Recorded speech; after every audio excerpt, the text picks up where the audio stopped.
हा देवेंद्र फडणवीस असा आहे की यानं 3 वेळा म्हटलं का ते असं समजायचं का हा खोटा बोलून राहिला। मला हे म्हणायचं आहे की आपण दिवाळी तरी साजरी करून राहिलो, काळी का असेना, पण काही दिवाळी तरी साजरी करत आहोत। पण काही लोक असे आहेत की काही दिवसापूर्वीच या जगाचा निरोप घेऊन निघून गेलेले आहे। यांची तर दिवाळी पण नाही आहे, कारण की एक कास्तकार असा होता की तो शेतात गेला, त्याला पूर्ण 10-15 एकर शेत असं पाण्यात पूर्ण पाणीच पाणी झाल्यासारखं दिलं। पण दिवाळीसाठी त्यानं घरी गेला आणि सोयाबीन विकायला नेलं, तर जेव्हा सोयाबीन विकायला गेला आणि सोयाबीनचे अर्धेच पैसे त्या व्यापाऱ्यांना दिले आणि पोलीस स्टेशनमध्ये गेला असता, पोलीस स्टेशन तक्रार नोंदली नाही, मंत्र्याकडे गेले असता काम झालं नाही। शेवटी त्यानं बाजारात जाऊन त्या सोयाबीनच्या पैशातूनची बाटली विकत आणली आपल्या औषधाची आणि विष घेतलं आणि त्यानं जीव संपवला। तो त्यानं जीव दिल्याबरोबर त्याची पत्नी सुद्धा तिनं सुद्धा विष घेतलं आणि जेव्हा पोस्टमार्टमला ही केस गेली तेव्हा त्या पत्नीच्या पोटामध्ये 4 महिन्याचं बाळ होतं, म्हणजे 3 जीव गेले। ह्या लोकांच्या आत्म काय म्हणत असे आज जवळपास प्रत्येक कास्तकाराची अशी व्यथा आहे। काही आपण आहो का आपण जगतो आहोत, पण बरेच लोक सहन करू शकत नाही, ते जगत नाही, अपमान सहन करू शकत नाही।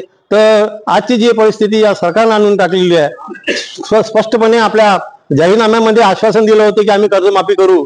हा देवेंद्र फडणवीस असा आहे की यानं 3 वेळा म्हटलं का ते असं समजायचं का हा खोटा बोलून राहिला, कारण की चक्की पिसिंग त्यानं 3 वेळा म्हटलं होतं। कर्जमाफी केल्याशिवाय राहणार नाही असं सुद्धा त्यानं 3 वेळा म्हटलं होतं। तर हे सरकार झोपलेलं नाही आहे, तर झोपेचं सोंग घेणारं सरकार आहे, हे कधीच जागा होणारं सरकार नाही आहे। आपल्याला दुसरी गोष्ट ही भाजपचं सरकार स्वदेशीचा नारा आपल्याला देत आहे।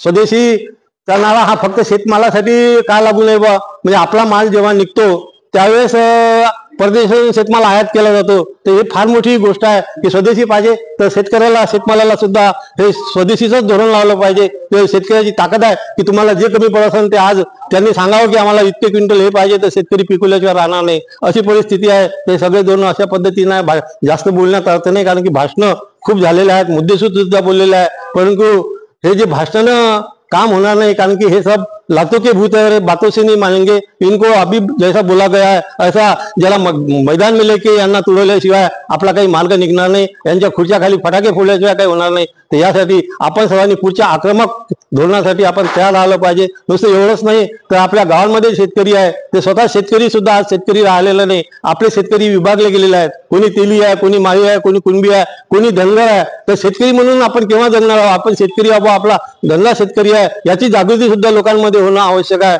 तिसरी गोष्ट अशी आहे की वेळेवर हे लोक पैसे कमावून वेळेवर काय काय करतात तर याची सुद्धा जागृती पाहिजे की 20,000 रुपये तुम्हाला तुमचे खिशातून काढून घेणे आणि तुम्हाला वेगवेगळ्या स्वरूपात 1,000-2,000 देणे, हे लोकांमध्ये याची जागृती करणे आपली जबाबदारी आहे। लोक आज नाराज आहे, आताच गुलाबराव बोलले लोकांमध्ये नाराजी आहे, परंतु ही नाराजी खरी आहे, कारण की ती कॅच करण्याची आपण त्यांच्यामध्ये ती जागृती तयार करणं, संघटन तयार करणं ही बाब महत्वाची आहे।